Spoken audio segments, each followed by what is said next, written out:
Hi everyone, and welcome to the January 14th Town Hall meeting. It's been a while since I've recorded a Town Hall, so I'm happy to be back. And as you know, this is going to be posted on MyW Life because you're watching now, and a hard copy will be in the resident library. We have a wonderful program called Creating Legends. It's an opportunity to recognize team members who provide outstanding service that's consistent with our mission. This page lists some of the payments that staff members can receive if they get an award. It starts with special recognition at $25, which is a gift card. Outstanding Achiever Award is a $50 deposit, and then the award goes up depending on what the employee did, up to Legendary Service Award, which is a $100 deposit. The forms to complete, if you see someone that is going above and beyond, are at the receptionist desk. You can also ask Patty Allen, the administrative assistant, for a form, or Mary Peterson, our human resource director. And you don't have to use the form. If you want, you can write something out, or you can type it up, or you can even email it to us, and we'll make sure that it gets to the committee for voting on the Creating Legends. Paula Vale is our health resource nurse, and she's asking that you continue to follow all the recommended COVID precautions, even if you receive the COVID vaccine. Wear your face mask, socially distance at 6 feet, and wash your hands frequently. Please call Paula if you experience any COVID or flu-like symptoms. And Paula's office will be moving back to the health center in the upcoming month. And once we make some office changes, we will make you aware of that. Medical services. Dr. Joseph Benora continues to provide podiatry services by appointment in the clubhouse, and you can call Paula Vale, or you can even call Dr. Benora at his phone number. On-site dermatology is also available the second Monday each month in the clubhouse. You can sign up at the information board at the mail center in the clubhouse, or you can call Paula. The health center news. Many of you have already met Marilyn Cameron. She's our new health service administrator, but if not, I hope you stop by to see her. We do have an interim DON. Her name is Lolitha Caldwell. She's interim, and she's doing a fantastic job, very nice lady. She's from North Carolina, and she's helping us while we are actively recruiting for a director of nursing. Also happy to announce that Christy Williams has joined us as the rehab director. Brett Huther, as you know, has gone PRN, so he is here, and he's also at Julington Creek some. And Christy is wonderful. She's doing a great job and a really nice addition to our team. Jenny Ross will be joining us in a new position as the Health Center Activity Director. We're really looking forward to her joining the team on Monday, January 18th. Also for the health center, we had an assisted living group care inspection, and that was a very satisfactory report, which was a good thing. The skilled unit had a biohazard inspection, and that was also satisfactory.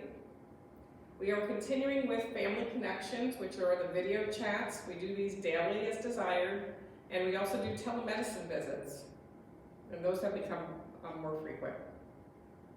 Employees continue to follow screening protocols and change into uniforms when they come to work. Others who enter the health center are required to wear personal protective equipment before going into patient care areas. Assisted living and health center residents remain apart to avoid potential cross-contamination. Employees and essential caregivers who enter the health center are COVID tested according to CMS guidelines and their protocols, or our protocols. COVID-19 testing for skilled staff continues to be conducted 2 times per week due to the county positivity rate. Assisted living staff are tested every 2 weeks, and independent staff are tested once a month. We continue to work with Westminster Woods on Julington Creek for coordinated care through their Admission Transition Unit, or ATU, following a hospital stay.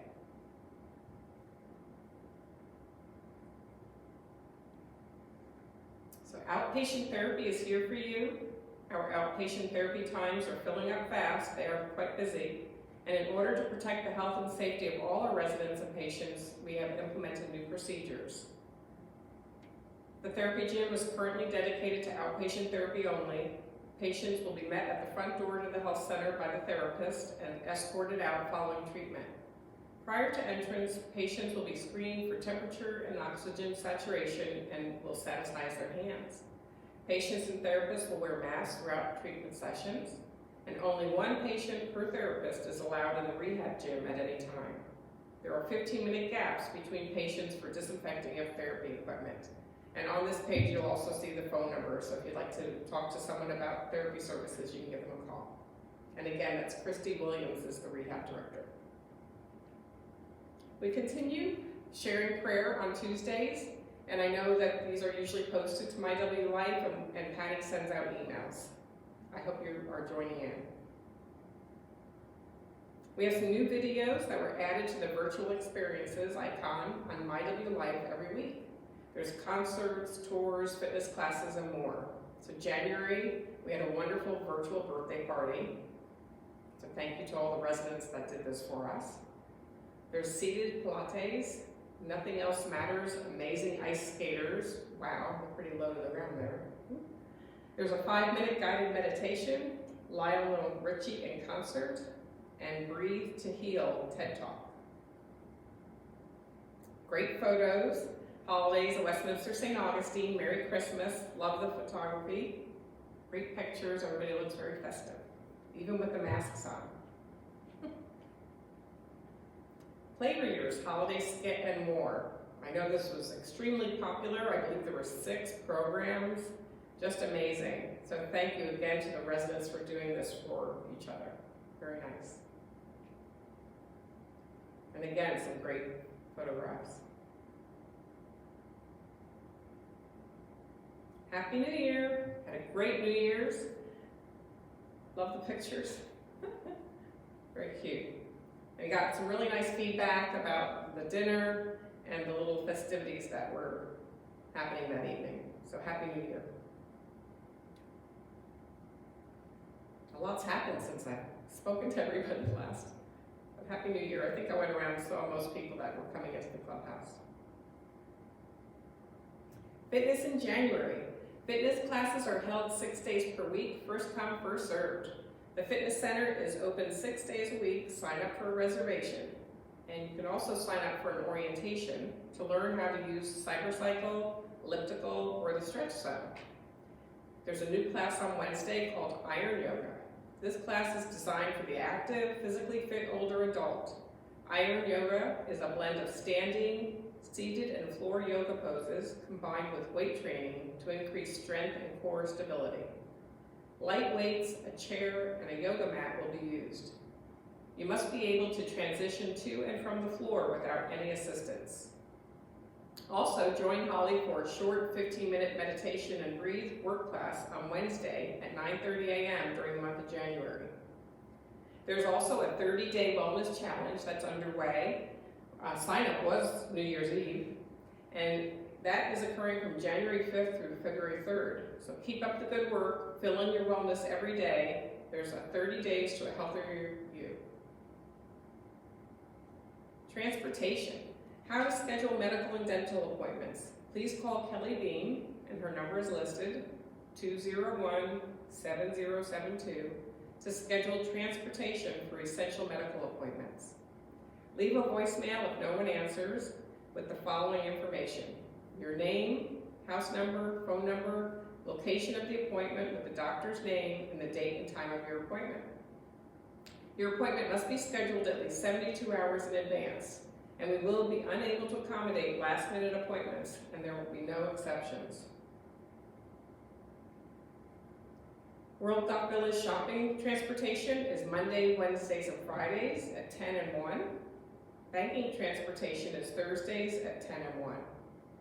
There's a number that you call to reserve a seat on the bus for shopping or banking. It's a first come, first served. And if you receive voicemail, leave a message with your name, phone number, house number, what day and time you would like transportation. And due to physical distancing guidelines, space is limited. Masks must be worn and all of the safety guidelines must be followed.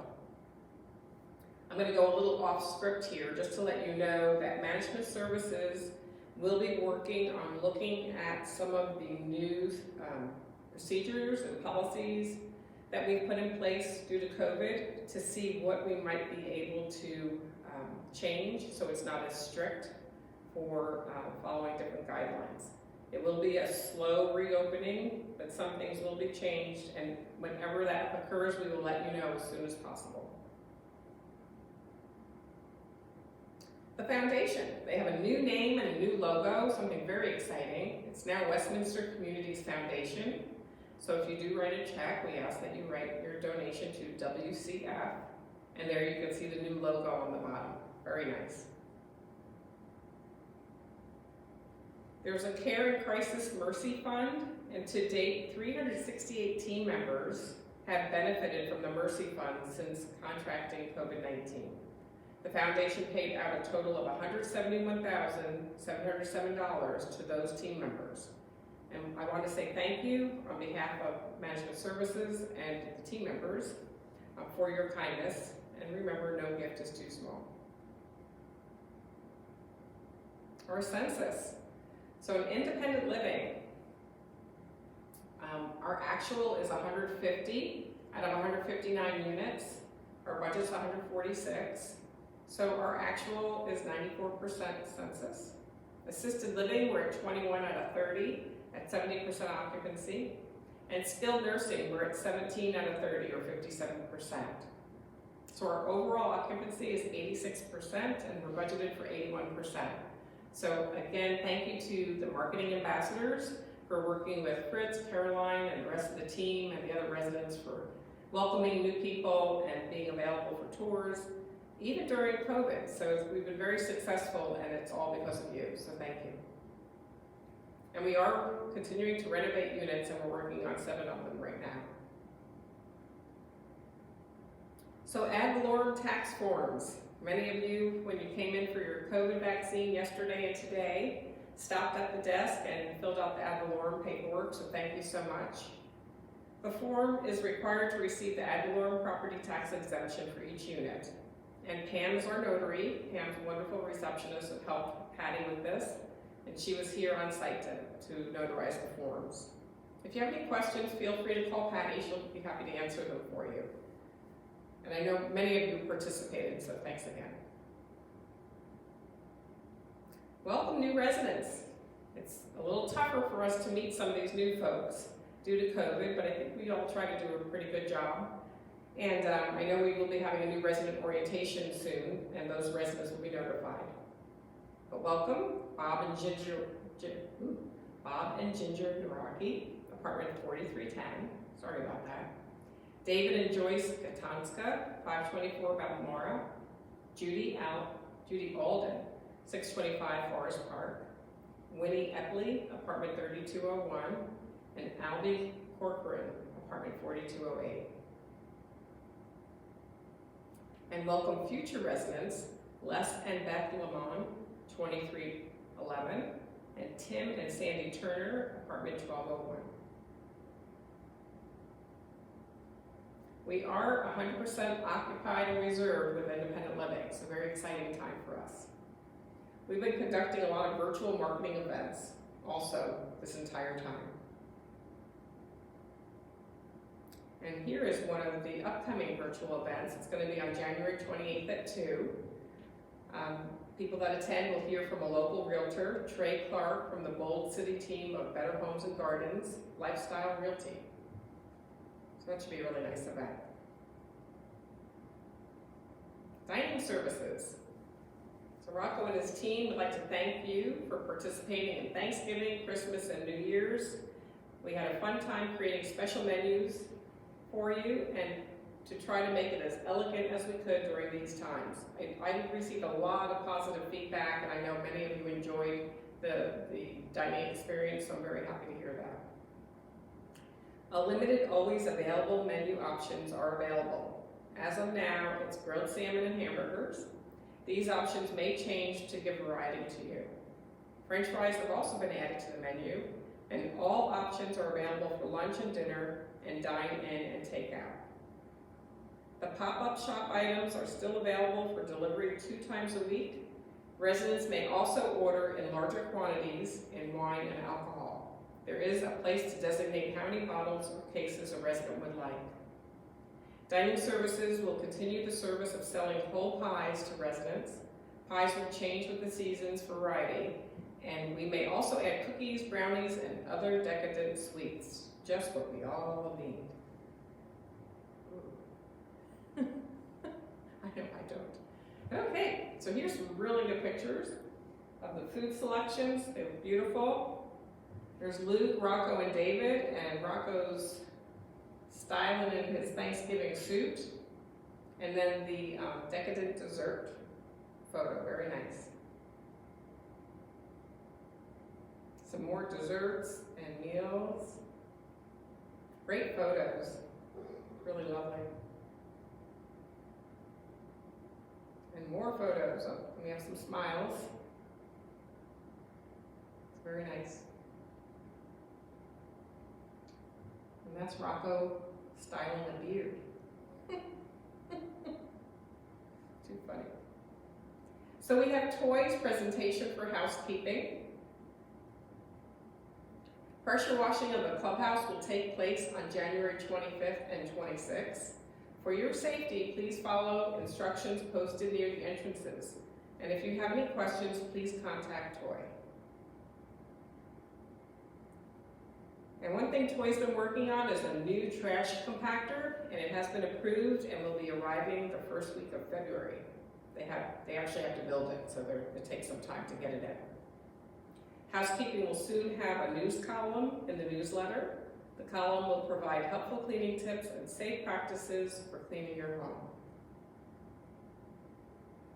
A capital update from Jonathan Gardine, the maintenance director. We recently completed a project of painting all of the front entry doors for the apartment homes. We replaced and repaired components vital for our kitchen's air conditioning system, including exhaust fans and the air handler. We've installed automatic door openers to the bathrooms near Crichton Hall, and this will help with both accessibility but infection control as well. The installation of video cameras was completed. Video cameras are now located at each entrance of the health center and assisted living building. The putting green and bocce ball courts are coming to completion.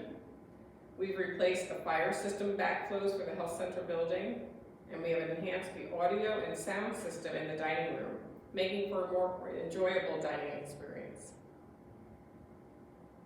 New gutters and downspouts for the clubhouse, health center, and pool house have been approved. Replacement of the floor of the walk-in freezer and cooler in the main kitchen has been approved. Clubhouse refurbishment includes the replacement of carpet in the main corridor, and installation of larger and more functional concrete patios for the apartment building homes has been approved. So Walgreens is our Pfizer COVID vaccination partner, and again, I can't thank them enough for what they did. Management services assisted in many phone calls. I worked with Leading Age, Steve Bamer, the president. I worked with Walgreens representatives in getting the COVID vaccine here for independent living residents and staff. They were really only slated to do skilled nursing and assisted living, but after about a week and a half of conversations and emails going back and forth, they finally approved the independent living residents and staff to get the vaccine. So I'm very, very grateful to them, and I've let them know that. I've sent them some letters. Also thanks Steve Bamer from Leading Age for helping.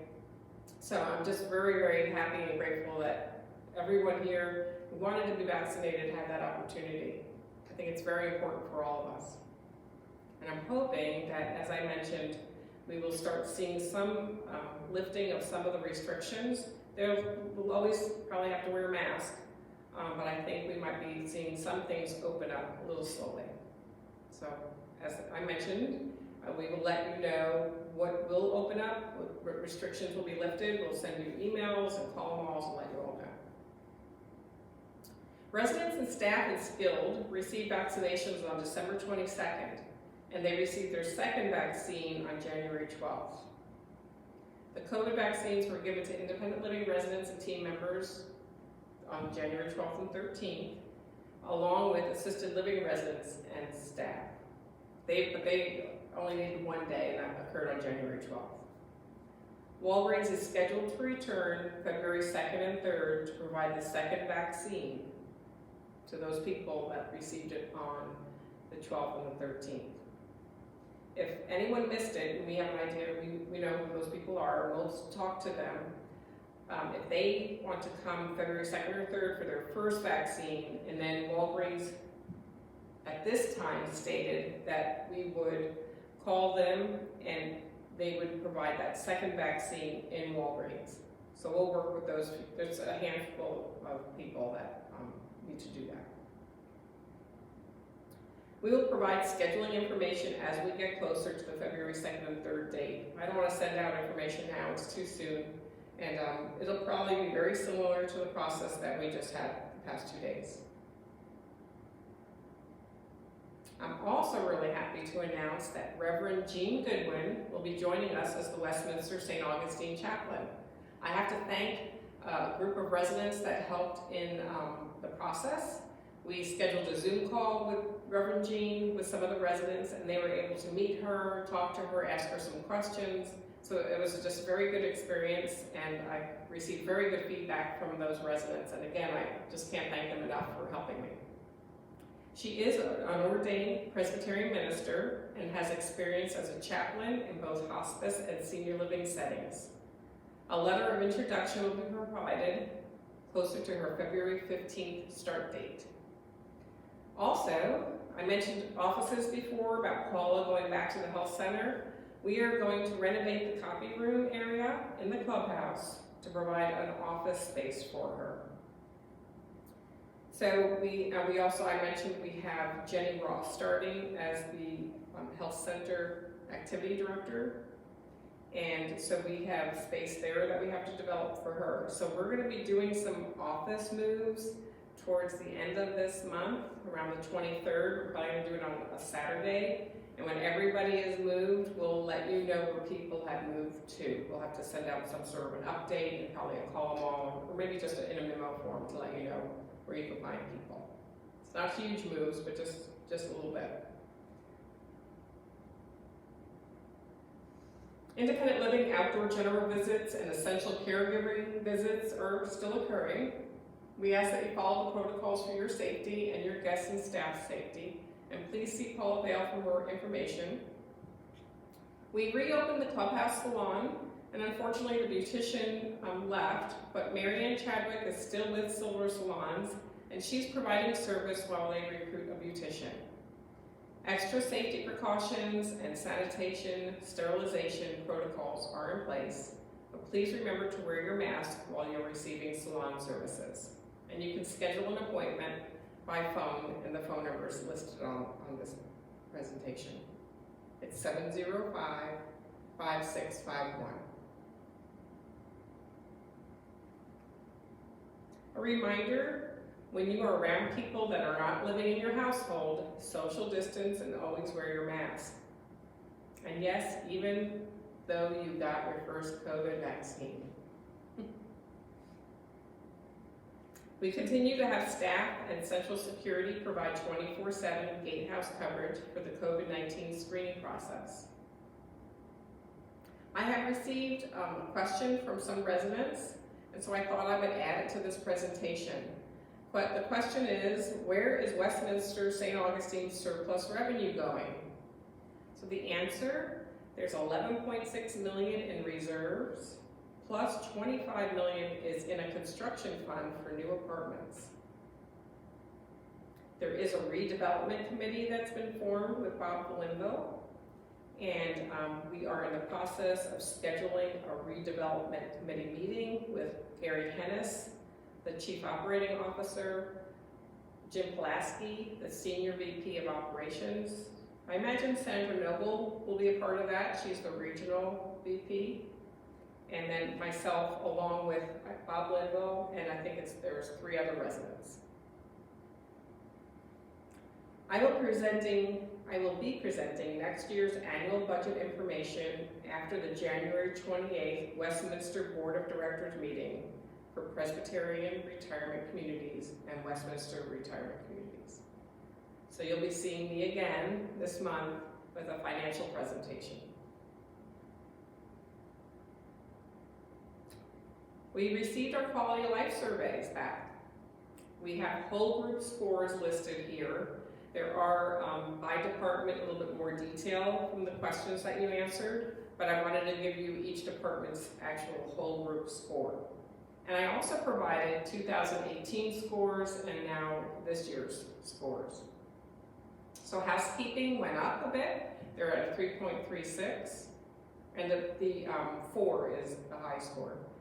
Dining services went way up, and I want to say he was, Rocco and his team, who wanted to be #1, did very well, so very nice feedback. I believe he's 3rd, I think he came in 3rd in Westminster. Maintenance, 3.17, security, 3.63, wellness, 3.13, pharmacy, 1.14. Not a lot of independent living residents use our pharmacy at this time, so that was understandable. Transportation, 3.66. Volunteering, 3.09. Our volunteering opportunities decreased a bit due to COVID, unfortunately. And then overall community, 3.35. So very nice scores. We went up in many areas, so I have to say thank you. Thank you to the team.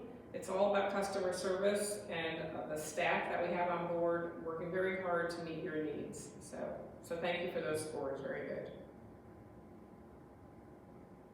These are the Quality Life Survey whole group scores again, but for assisted living. Same areas were surveyed. And again, I listed 2018 and then this year. So housekeeping went down just by 0.03, but 3.63. Dining services went down a little bit, 3.30. Maintenance went down a little bit, 3.41. So I keep saying down a little bit. Can you imagine why? Our assisted living residents have been confined to their unit. They have to stay on that unit, and many of them didn't get to do a lot of group activities, and at times we couldn't do communal dining. So these are very understandable scores. It's sad. We did our best to try to keep them engaged and communicating with their loved ones, and our staff were there for them. A very difficult time during this pandemic. Security, 3.57. Wellness, 3.22. Pharmacy, 3.41, went up a little bit. Transportation, 3.74. Volunteering, 1. And overall community, 3.57. Really, considering the pandemic, the scores are good. And again, we are really looking forward to being able to open up some areas of assisted living for the residents, and can't wait to be able to announce those changes. For the health center surveys, those are part of the Seniors Quality Leap Initiative that Westminster Communities of Florida is involved in. And they survey health center residents throughout Westminster that are alert and oriented. And there are 50 questions, and our overall score was 3.63, and we ranked #1 in comparison with all the Westminster health centers. So very nice, excellent score, very proud of the team there, and excellent job. So very happy about that. Our next town hall is February. A date will be announced. I went over a lot of material, and if you have any questions, because I don't have an audience in front of me and I didn't do it through Zoom, please feel free to see me. I have an open door. If I'm not there, just ask someone to let me know that you were there so I can get back with you. You can call, leave a message, and I will return your call, or you can email. So Happy New Year. Yay for the COVID vaccines. Can't wait to get the second one. It's really exciting. So hoping to see us being able to be a little bit more lenient in some things in the near future. Thank you.